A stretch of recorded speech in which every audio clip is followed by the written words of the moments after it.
Inès Safi est chercheuse en physique théorique au CNRS, diplômée de l'école polytechnique et habilitée à diriger des recherches.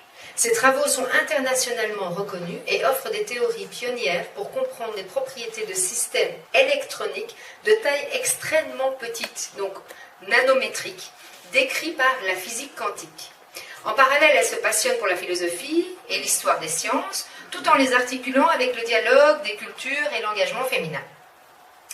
Elle est co-auteure de 2 livres portant sur le dialogue entre science et religion en islam. En plus de multiples conférences scientifiques, elle participe sur des sujets dans des colloques internationaux, dans des tables rondes, des émissions de télé, à la radio. Elle a aussi rédigé plusieurs tribunes dans certains journaux, donc Le Monde, La Recherche, Le Monde des religions, etc. Et un portrait dans Le Monde, vous connaissez tous, l'a décrite comme la diplomate de l'islam. Elle est membre du conseil d'orientation au sein de la Fondation pour l'Islam de France, dirigée par Jean-Pierre Chevènement. C'est plus le cas maintenant, c'était le cas. Voilà. Mais maintenant, le conseil scientifique s'est transformé il y a un mois pour chercher des financements. Bien voilà. Il n'y a pas d'argent. Il n'y a plus d'argent. Voilà, ça c'est en nota bene. Voilà. Eh bien, vous aurez aussi l'occasion, donc suite à la présentation du Dr Inès Safi, de lui poser des questions juste à la fin de son exposition. Je vous cède la parole, ce sera plus facile, je pense. On va peut-être ajuster le micro, je ne sais pas si Sarah est là. Est-ce que vous m'entendez? Oui. Ok, ça va comme ça? Parfait, merci beaucoup. Salam alaikum, bonjour à tous, bonsoir. Je suis vraiment très émue, très honorée d'être parmi vous, d'être invitée par donc, le groupe universel, l'équipe, en particulier par Malika et Hamzou. Merci infiniment pour tous ces mots qui me vont droit au cœur. J'aimerais quand même un peu vous montrer comment j'en suis, vous expliquer rapidement comment j'en suis arrivée là. En fait, comme je suis spécialiste effectivement de la physique quantique, ça m'a amené aussi à réfléchir depuis à peu près 2005, donc mes contributions à ces livres collectifs se situent un peu dans ce cadre, aux questionnements philosophiques qui sont posés par la physique quantique, qui révolutionnent vraiment notre vision du monde. Et en particulier, la physique quantique ne nous dit vraiment pas ce que c'est que la matière, elle nous dit juste ce qu'elle n'est pas. On est dans une approche négative, apophatique de ce qu'on considère être un peu à la base de tout ce qui constitue ce monde, nous-mêmes. Et ensuite, par là, en fait, il y a eu vraiment des évolutions dans la philosophie associée à la physique quantique, avec en particulier des expériences même plus récentes, qui ont montré que notre vision réductionniste en termes d'entité de ce monde, en termes d'entités séparées, minuscules, ne tient vraiment pas la route. Et cette tendance, en fait, c'est une vision qui nous vient en quelque sorte de la physique classique, mais qui reste dominante malgré ces nouveaux paradigmes associés en particulier à la physique quantique. Il reste dominant dans notre vision du monde, qui se trouve être mécaniste. Donc en fait, on a toujours on étend à tous les domaines de la pensée, y compris le domaine social, cette vision en termes d'entités séparées, y compris pour les sociétés, y compris pour le féminin, disons les femmes et les hommes. On a perdu, je pense, ce sens qui est vraiment fondamental, que je vais essayer de présenter par la suite, du tawhid, de l'unification. Alors, en tant que femme scientifique, j'étais aussi confrontée à 2 critiques essentielles de l'islam dans son rapport avec la modernité, donc à la fois par rapport aux sciences et par rapport à la place de la femme. Et ce qui m'a amené aussi, pour les côtés scientifiques, à réhabiliter en quelque sorte le rôle de l'islam dans l'émergence de développement des sciences. Évidemment, vous connaissez l'importance de l'histoire des sciences, du rôle des sciences en terre d'islam. Et pour le côté des femmes, de effectivement avoir c'est un état de réflexion que je vais essayer de vous exposer, en partie évidemment, sur cette vision du féminin, masculin et femme islam, les femmes hommes, ce n'est pas tout à fait la même chose, je distinguerai un peu les deux. Et donc c'est un petit peu l'objet de cette présentation brève. Alors je voudrais, comment on avance là, je n'arrive pas à avancer. Je crois qu'il faut oui, c'est là. Vers tout en bas de Ça rend un peu. Alors, je vais essayer. Oui, est-ce que j'ai mis en mode. Je t'ai mis en mode. Ah non, je sais, je suis plus en mode. Excusez-moi. Ah non, c'est voilà, plus le. Ah voilà. On a la souris là. Ah, ici. Je vais diapositive. Ah voilà, c'est là. Donc là, ça devrait marcher. Ah oui, c'est ici. Ça y est. Voilà. Alors, une des conséquences en fait de ces visions mécanistes qui s'étendent dans tous les domaines, c'est qu'elles s'étendent aussi au domaine religieux. Et donc on a une tendance aussi à percevoir le salut, j'étais d'ailleurs pendant quelques années un peu dans ce schéma-là, comme une voie déterministe qui se fonde sur un ensemble d'actions, sur une sorte de transaction avec le divin. Mais aussi, il y a une sorte de positivisme religieux qui s'inspire finalement du positivisme qui s'est développé pour les sciences en Europe, qui s'étend, je pense, avec la colonisation, la globalisation actuelle, qui s'étend aussi au champ religieux. Et donc le rapport au texte souffre aussi de cette vision réductrice, qui fait que on ne se contente que des sens apparents immédiats et on croit dans la raison, mais la raison réduite vraiment à une rationalité asséchée, qui n'est plus même les raisons des philosophes, je dirais, de la falsafa, donc d'islam. Et donc, moi, j'ai un peu cette image, je perçois un peu le Coran comme un prisonnier qui est transféré d'une cellule à une autre et qui subit, sous l'effet, sous la torture des bourreaux, en fait, des tortionnaires finalement, qui essaient d'extraire des propos complètement contradictoires. Les bourreaux, ça peut être effectivement les extrémistes d'un côté, mais aussi les extrémistes islamophobes, je dirais, qui sont finalement des miroirs en abîme, qui se renforcent mutuellement dans cette façon d'approcher le texte coranique. Et ce qui est important, et c'est ça un peu que j'apprends de l'héritage, en tout cas spirituel islamique, c'est que pour plonger dans l'océan du Coran, il est vraiment important d'avoir un cœur. Alors le cœur, c'est pas juste le lieu où il y a les sentiments. Le cœur, c'est vraiment un organe de perception qui soit capable de contemplation. Il y a par exemple le mot fiqh, qui maintenant désigne, il est relié plutôt à ce qu'on appelle la sharia, mais qui pour moi a un mot tronqué, puisque quand on pense au verset coranique, ont-ils des cœurs avec lesquels ils acquièrent une connaissance approfondie? Ce n'est absolument pas extraire des lois ou des recettes toutes prêtes pour tous les jours. Et donc, ce que j'essaye de vous motiver, disons, j'essaie de partager avec vous, c'est mon envie, mon souhait d'accéder à des nappes phréatiques de cet héritage, plutôt que de patauger dans les marées stagnantes. Alors, je vais donc essayer dans cet exposé d'avoir, à peu près c'est le plan, je ne sais pas si je vais arriver à aborder toutes les parties. Je vais essayer de rester sur le plan de l'anthropologie spirituelle. Je ne vais pas rentrer dans les questions, on va dire, doctrinales, disons plutôt les questions de loi. Je vais évidemment commencer par des sources scripturaires, c'est la base, y compris de toutes les interprétations que nous transmet cet héritage, mais je vais quand même présenter quelques interprétations qui sont masculines, je choisis exprès masculines. Et ensuite, je vais aussi, j'essaie de réhabiliter l'importance des récits, des contes, de la poésie et des miniatures dans tout le développement d'un imaginaire qui n'est pas misogyne en tout cas. Il y a plusieurs imaginaires évidemment, chacun est lié à certaines idéologies, mais ça reflète une place, effectivement, ça exprime une sorte une importance de l'élément féminin, du féminin et de la femme dans cette tradition. Et je vais essayer de présenter quelques hagiographies féminines, si j'ai le temps de le faire. Alors, je pense que pour vraiment pouvoir de comprendre les sources scripturaires, en tout cas en avoir une compréhension même limitée, il est très important de rappeler le moteur essentiel de l'islam, qui est le tawhid, ou l'unicité divine, qui s'associe à la contemplation. C'est vraiment une clé, et c'est très compliqué, et c'est complexe en fait, le tawhid, de le définir. De toutes les façons, il a dépendé énormément les doctrines dans l'islam, mais la façon dont je peux l'exprimer d'une façon simplifiée, ça serait l'affirmation de l'unicité de Dieu.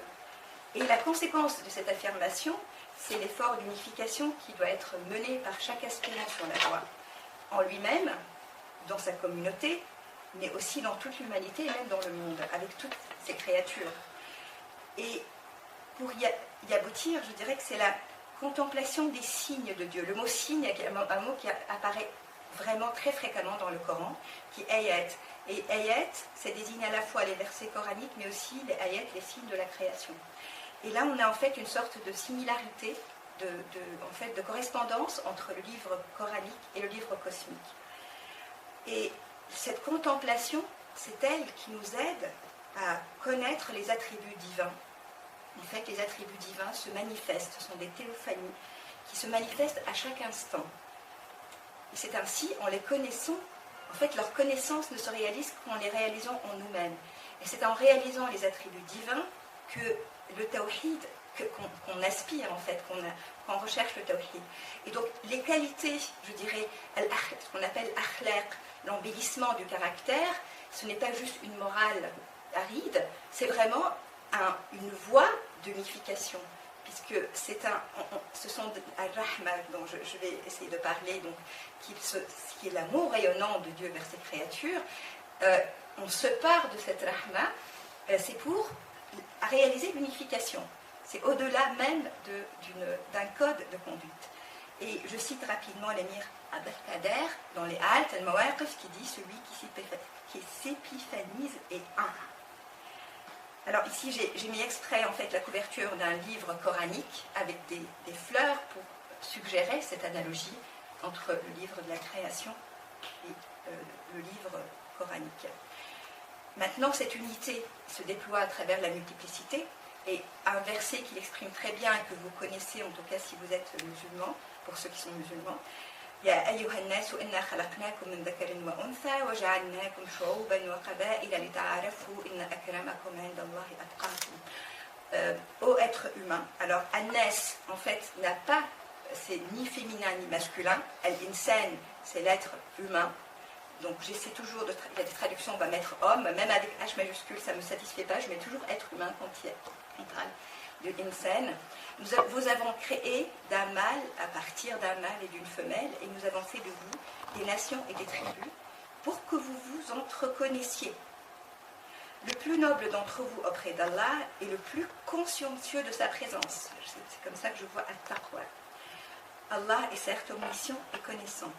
Alors, je vais juste me contenter de deux messages qui sont suggérés par ce verset. C'est que la noblesse est indépendante de l'identité. Ce n'est pas parce que vous êtes mâle ou femelle que vous êtes plus noble. Ce qui compte, c'est cette conscience du divin. Et en fait, il faut rappeler que Iblis, en fait, le shaitan, il a eu l'arrogance d'évoquer sa nature en étant créé à partir du feu. C'est pour ça qu'il s'est senti supérieur à Adam. Donc, je ne pense pas que l'homme ait en droit d'évoquer le fait qu'il soit homme pour suggérer aucune supériorité par rapport à la femme. Mais là, on voit aussi l'entreconnaissance, cette multiplicité. Avec la connaissance, parce que l'autre, l'être différent, me ramène à des vérités que je ne saurais pas nécessairement percevoir toute seule. Il est un miroir où se reflètent des attributs divins aussi, mais qui peuvent être complémentaires, qui se manifestent d'une façon différente de la façon dont il se manifeste en moi. Donc j'ai besoin de cet autre. Et j'ai besoin de l'aimer et de le connaître pour pouvoir connaître et aimer Dieu. Et l'autre, ce n'est pas que l'être humain. Ça se généralise à tout. Alors ici, l'unicité de la multiplicité, alors il y a un symbole qui est l'arbre, parce qu'il y a une racine, il y a un axe vertical, et il y a des ramifications qui sont horizontales, et c'est un symbole qu'on retrouve souvent dans l'art islamique, pour évoquer cette multiplicité. Il y a d'ailleurs un ouvrage de Ibn Arabi sur l'arbre, il y a 4 oiseaux, mais je ne vais pas m'attarder parce que je pense que je suis déjà à combien de minutes? Encore quelques minutes? Oui. Bon, d'accord. Alors du coup, je crois que je vais faire la partie 1 seulement.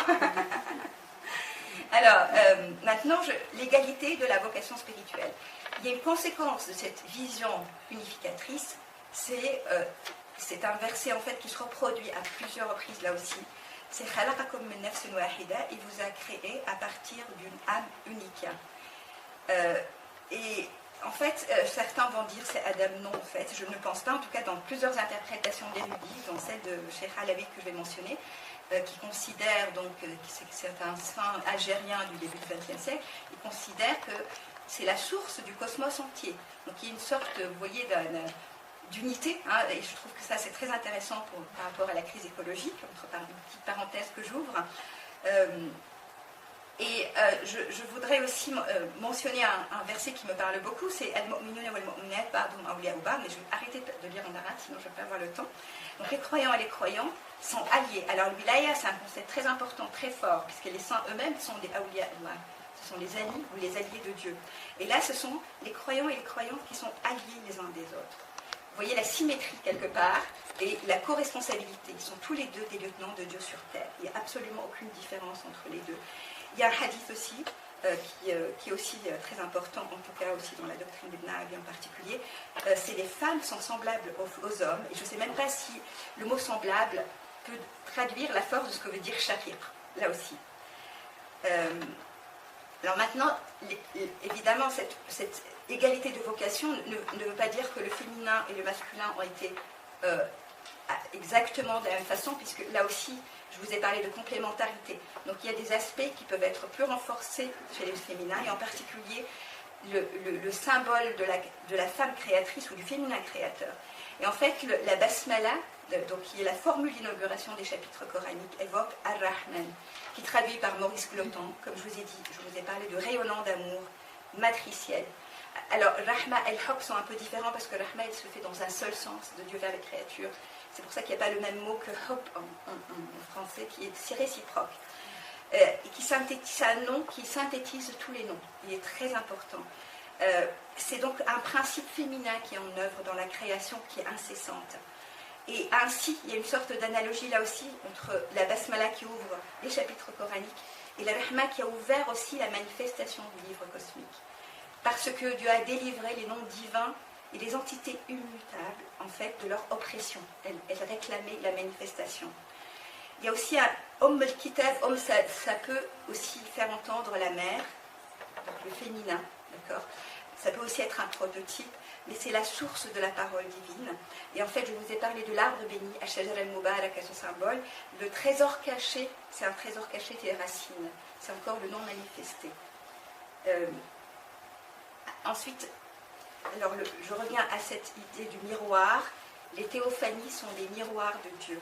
Il y a une parole, en fait, ce qu'on appelle hadith Qudsi, donc parole prophétique sacrée, où Dieu s'adresse, donc dit, j'étais un trésor caché, j'ai aimé à être connu. Là, il y a amour et connaissance dans la même phrase. J'ai donc créé les créatures afin d'être connues. Et il y a aussi un hadith, le croyant est le miroir du croyant. Évidemment, ça concerne aussi les croyantes. Elles sont, alors j'aime beaucoup aussi ce verset où on voit une sorte de miroir. Elles sont pour vous un vêtement et vous êtes pour elles un vêtement. Et en fait, chaque être et chaque objet aussi de la création, qu'il soit animé ou pas, offre un miroir qui nous aide à nous connaître nous-mêmes et donc notre Seigneur. Connais-toi, tu connaîtras ton Seigneur. Et c'est la beauté du Seigneur qui irradie le miroir de la création. Et cette connaissance, pour qu'elle soit accessible, pour qu'elle soit facilitée, ces miroirs doivent être polis.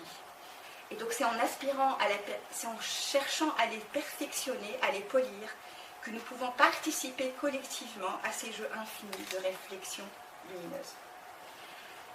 Et en fait, toute la création est un miroir où Dieu se contemple sa beauté. Et donc c'est notre... voilà, c'est pour pouvoir accéder à cette beauté divine que nous avons besoin de les perfectionner, de les polir. Alors, dans ce sens-là, il y a un hadith aussi qui évoque quelque chose qui est complètement aussi en miroir pour moi. C'est nul ne croit tant qu'il n'aime pas pour son frère ce qu'il aime pour lui-même. En tout cas, c'est là où je ne sais pas si j'ai bien traduit.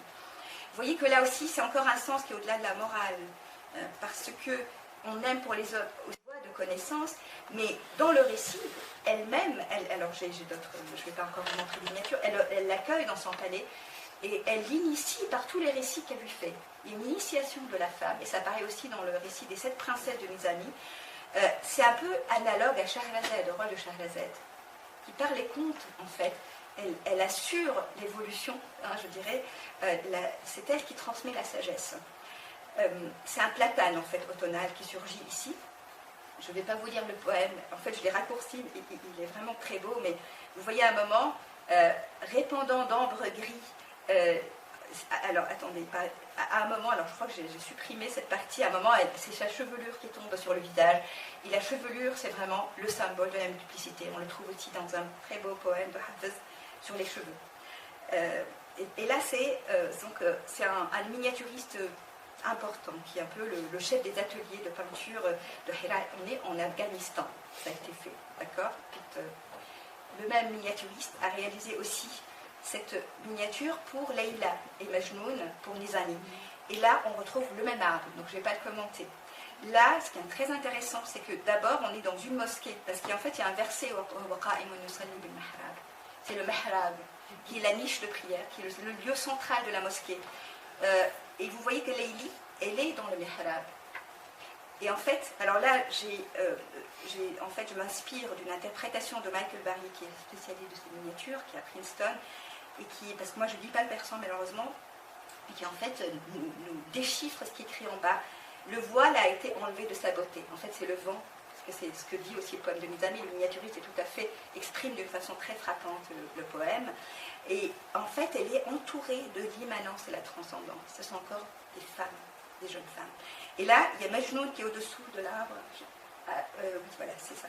Qui est au-dessous de l'arbre. Et c'est là où il écrit son premier poème d'amour, parce qu'il est complètement frappé, là aussi, par cette beauté, cette théophanie divine. Et en fait, il y a un élève qui dort ici, les amis racontent dans son poème, lui, il n'a pas observé. Vous voyez, il tourne le dos à cette beauté. Non, nous ne soyons pas comme cet élève qui s'est endormi. À une autre miniature, et là vous voyez encore le mihrab, et encore Leïli, et là elle tient, alors je ne vais pas commenter le jasmin, parce qu'il y en a plein aussi, les fleurs, c'est tout un symbolisme, mais ce qui est intéressant aussi, c'est ce détail, c'est le mouchoir, qui est en fait le signe de la royauté. On retrouve même, qui a été adopté même en Europe. En fait, le mihrab, c'est la niche des lumières, mais Leïla, c'est aussi, ça évoque la nuit, parce que c'est une obscurité. Là, vous voyez tout à l'heure, dans le poème, Leïla a quand même ce voile. Donc il y a un jeu de voilement et de dévoilement. D'ailleurs, oui, cette niche, elle évoque Mishkat el-Anwar, c'est un titre d'un livre de Radali. C'est la niche de lumière, c'est en référence à un vers coranique sur Dieu et la lumière des cieux et de la terre. Voilà, donc qui évoque la niche. Alors maintenant, les hagiographies, je pense que je vais... alors il y a plusieurs recueils avec plusieurs... Parce qu'on pourrait se dire, oui, ça reste un peu à un niveau théorique, c'est la femme, mais c'est plutôt quelque chose d'abstrait. Maintenant, il est très important, dans cet accès à cet héritage, d'avoir des exemples féminins, disons, d'avoir accès, de faire connaître ces exemples. Et on a beaucoup qui ont été dans des situations de leadership, entre guillemets. Donc il y a un livre par exemple, un recueil de Soulami, qui est aussi auteur du Tabarat de Soufia, qui est un recueil hagiographique de plusieurs saints hommes. Il a consacré 82 notices donc à des femmes seulement. Et je dis bien, ce sont des hagiographies, pas biographies, parce que c'est très important le rôle. Vous voyez là, on voit le rôle un peu de la partie légendaire, parce que c'est pas très important le détail. Est-ce que vraiment les détails historiques ont été tels quels? Alors c'est comme l'importance des contes ou des mythes dans la tradition, par exemple dans l'Antiquité. Alors je donne juste quelques exemples. Je ne vais pas prononcer les noms de ces femmes, parce que ça va me prendre du temps. Mais tu vois, vous voyez par exemple ici, il n'y eut pas à son époque quelqu'un d'égal à son état spirituel, ni de voix plus subtile en matière de soufisme. Alors ça, j'aime bien rapporter cette petite anecdote. On lui dit, un tel n'accepte pas ta compagnie et prétend qu'accepter la compagnie des femmes est une humiliation. Et elle répond, le serviteur qui cherche la grandeur dans sa servitude témoigne de sa stupidité. Une autre qui a été présentée à Chibli, qui est un érudit très connu, donc par son mari érudit lors d'un pèlerinage à la Mecque. Et c'est Chibli qui dit au mari, son état spirituel est supérieur au tien. Alors, j'ai voulu aussi, alors je ne sais pas quoi choisir, évidemment vous connaissez tous la Rabia al-Adawiyya qui est abordée dans ce... Mais elle écrante un peu plusieurs autres figures, donc c'est pour ça que je n'ai pas voulu consacrer une diapo à la Rabia, même si je l'aime beaucoup.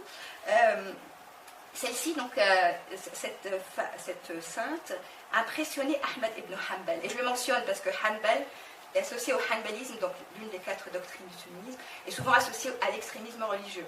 Mais il insistait quand même, vous voyez un petit peu les stéréotypes que nous avons. Alors je mentionne rapidement Saïda Nafissa, qui est la patronne du Caire. Donc, ça c'est la mosquée Saïda Nafissa.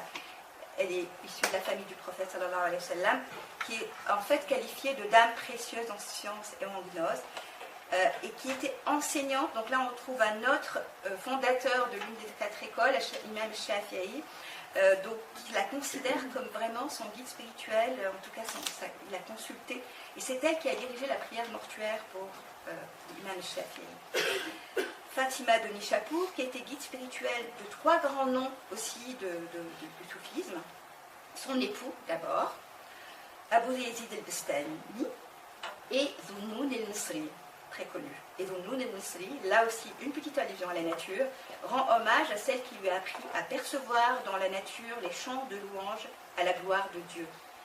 Et il dit « Je n'ai connu personne de plus éminent, elle avait une compréhension profonde du Coran et me remplissait d'admiration. » Maintenant, il y a tout un livre qui est dédié à une sainte qui vient de mon pays natal, qui est Aïcha al-Manoubiya, morte en 1267. Et en fait, elle, on a un recueil biographique ou hagiographique du XIVe siècle par un imam, par un homme de la mosquée de Manouba, qui rapporte entre autres, disait la Sayyida, le Seigneur, en fait c'était le Qutb al-Aqtab, le Paul des Pauls, les hommes spirituels. Nelly Amri, dans son livre que je vous conseille, La Sainte de Tunis, écrit qu'elle incarne la figure de la parfaite ravie en Dieu. Tout son être est résorbé dans l'amour. Elle impose son autorité aussi bien aux princes qu'aux ulama et revendique le vicariat de Dieu sur terre. Tout son être est tendu vers cette union transformante, une habitation par le divin, une déification qui exprime le vocable de Allah. Bon. Et là, rapidement, la princesse Jahanara, que vous connaissez peut-être, qui était proposée par son guide spirituel pour même succéder à la tête de la Qadiriyya. Mais il y a eu des oppositions.